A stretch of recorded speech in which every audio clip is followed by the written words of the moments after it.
अस्सलाम वालेकुम दोस्तों, मैं हूं डॉक्टर रज़ा और आप देख रहे हैं मेरा यूट्यूब चैनल डॉक्टर रज़ा हेल्थ केयर। दोस्तों एक बार फिर बहुत बहुत स्वागत, खैर मकदम इस्तकबाल है आप सभी का मेरे यूट्यूब चैनल डॉक्टर रज़ा हेल्थ केयर में। मैं आपकी खिदमत में एक बार फिर हाजिर हूं एक नए टॉपिक के साथ। इंशाल्लाह ताला मैं टॉपिक को बताऊंगा और उसका जो इलाज है वो भी बताने वाला हूँ। लेकिन उससे पहले आपसे एक रिक्वेस्ट है कि जिन लोगों ने अभी तक मेरे चैनल को सब्सक्राइब नहीं किया है तो मेहरबानी करके सब्सक्राइब करें, बेल आइकन को प्रेस करें। इससे होगा ये कि आने वाली हर मेरी वीडियो की नोटिफिकेशन आप तक पहुंच जाएगी और आप इसको बआसानी देख सकेंगे।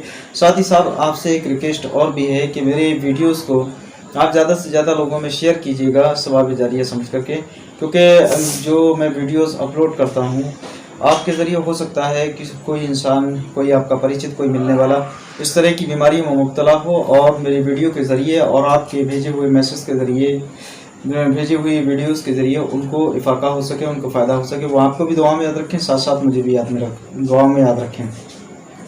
तो चलिए दोस्तों शुरू करते हैं आज का वीडियो। आज का जो टॉपिक है वो मेरा ये है कि हीमोग्लोबिन बॉडी के अंदर कम होता है तो उसको किस तरह से पूरा किया जाए। सबसे पहली बात करते हैं कि हीमोग्लोबिन क्या है और इसके कम होने से क्या क्या नुकसान होते हैं। तो दोस्तों हमारी बॉडी के अंदर जो खून होता है उस खून के अंदर रेड ब्लड सेल्स जो होते हैं उन्हीं को हीमोग्लोबिन कहा जाता है।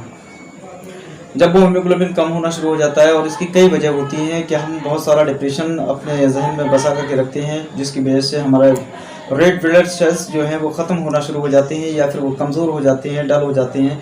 तब ऐसी सूरत में हमारे खून का स्तर जो है वो गिरना शुरू हो जाता है और फिर हमें कई सारी परेशानियों का सामना करना पड़ता है, कई सारी बीमारियों से जूझना पड़ता है।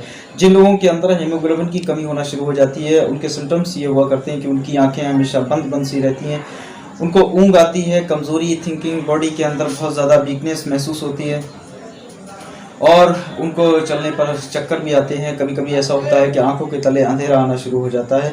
ऐसा इंसान सुस्ती और काहली महसूस करता है अपने अंदर, कोई भी काम करने से पहले 10 बार सोचता है और काम करने की उसके अंदर हिम्मत और ताकत नहीं हुआ करती है।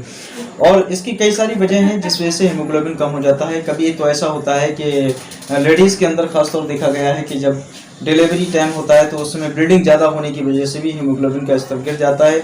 और बहुत सारे लोगों में ये भी देखा गया कि किसी एक्सीडेंट की वजह से खून ज़्यादा बह जाने में तब भी ऐसा होता है कि हीमोग्लोबिन के अंदर कमी आ जाती है, खून की कमी आ जाती है बॉडी के अंदर, जिसमें हीमोग्लोबिन कम हो जाता है। हम जांच कराते हैं डॉक्टर्स वगैरह से, लैब के अंदर जाकर के, तो पता लगता है कि हमारा हीमोग्लोबिन स्तर जो है वो बहुत ज़्यादा कम है।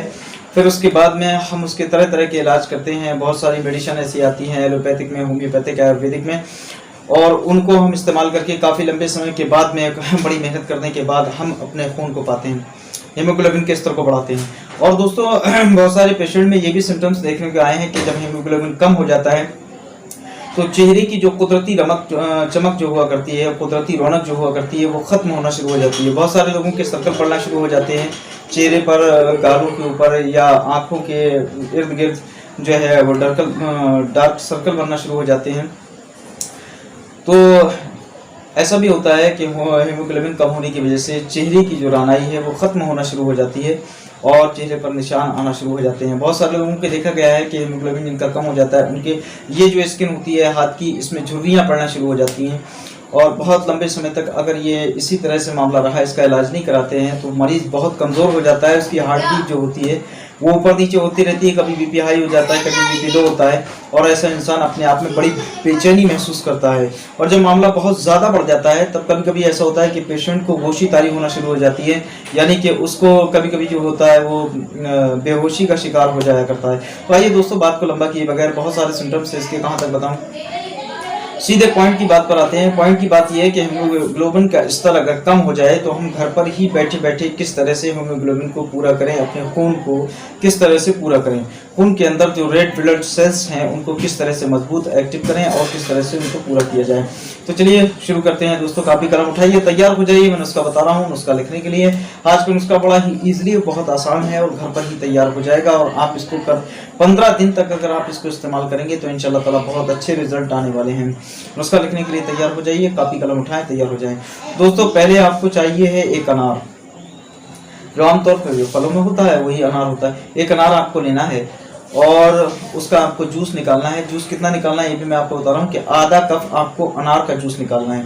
जो कप होता है हमारे यहाँ टी वाला, चाय वाला, वही कप लेकर के आपको आधा कप अनार का जूस निकालना है। दूसरे नंबर पर आपको लेना है चुकंदर, जो सब्जी में इस्तेमाल किया जाता है। तो चुकंदर आपको एक लेना है अच्छे किस्म का, और उसका भी आधा कप आपको जूस निकाल लेना है। तीसरे नंबर पर आपको लेना है गाजर। ये गाजर ये भी सब्जी में आती है और इसको सैलेड के तौर पर भी इस्तेमाल किया जाता है। तो गाजर भी आपने लेना है, इसका भी आपको आधा कप जूस निकाल लेना है। और चौथे और आखिरी नंबर पर जो चीज़ आती है वो है टमाटर। इसकी हम सब्जी बनाकर खाया करते हैं, तो आज हम इसको इस तरह से नुस्खे में इस्तेमाल करेंगे। टमाटर आपने लिया, इसका भी आपको आधा कप जूस निकाल लेना है। जूस आप मिक्सर के जरिए, ग्राइंडर के जरिए, जैसे आसानी हो आपको वैसे निकाल सकते हैं। चारों चीज़ों का आपको आधा आधा कप जूस निकालना है और फिर इसी जूस को मिला करके, आपस में मिला करके इकट्ठा कर लें। और उसके बाद में ये हमारे 2 कप तैयार हो जाएंगे। ये 2 कप जूस हमें सुबह में नहार मुँह इस्तेमाल करना है, यानी कि खाली पेट। कोई भी चीज़ खाने से पहले या पानी भी पीने से पहले हमको सबसे पहले इसी जूस को इस्तेमाल करना है। और इस जूस को इस्तेमाल करने के आधे घंटे बाद तक ना तो हम पानी पिएंगे ना ही कोई चीज़ खाएंगे। ठीक इसी तरह से यही प्रक्रिया को हमें शाम में दोहराना है। सोते वक्त अनार का आधा कप जूस लेंगे, गाजर का आधा कप जूस लेंगे, चुकंदर का आधा कप जूस लेंगे और साथ ही साथ टमाटर का भी आधा कप जूस लेंगे। इन सबको जमा करेंगे, ये 2 कप जूस हो गया।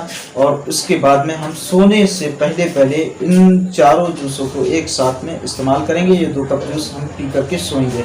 याद रखिएगा, शाम में जब आप सोएं तो सोते वक्त भी आपको ये ध्यान रखना है कि आपको इसके आधे घंटे बाद तक ना ही पानी पीना है ना ही कोई चीज़ खानी है।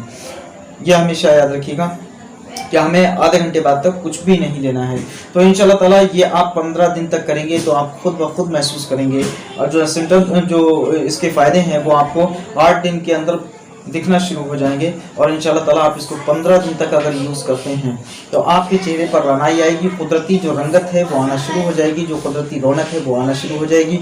डार्क सर्कल जो बन गए हैं आपके चेहरे पर वो धीरे धीरे खत्म हो जाएंगे। आंखों के इर्द गिर्द नवा में जो काले सर्कल हैं, जो काले घेरे हैं बनना जो शुरू हो गए, वो भी इंशाल्लाह ताला खत्म हो जाएंगे। हाथों पर, चेहरों पर जहाँ जहाँ झुर्रियाँ पड़ना शुरू हो गई हैं हीमोग्लोबिन की कमी से, या चक्कर आना, घबराहट दिल की, या वीकनेस महसूस होना, कमज़ोरी महसूस होना, ये भी इंशाल्लाह ताला जल्द ही ख़त्म हो जाएगी। तो मेरी आपसे राय है कि एक बार इस नुस्खे को मेरे ज़रूर इस्तेमाल करें, मुझे दुआओं में याद रखें। इंशाल्लाह ताला फिर किसी नुस्खे के साथ, किसी बीमारी के साथ आपकी खिदमत में हाजिर होता हूँ। तब तक के लिए इजाज़त दीजिए। अस्सलाम वालेकुम।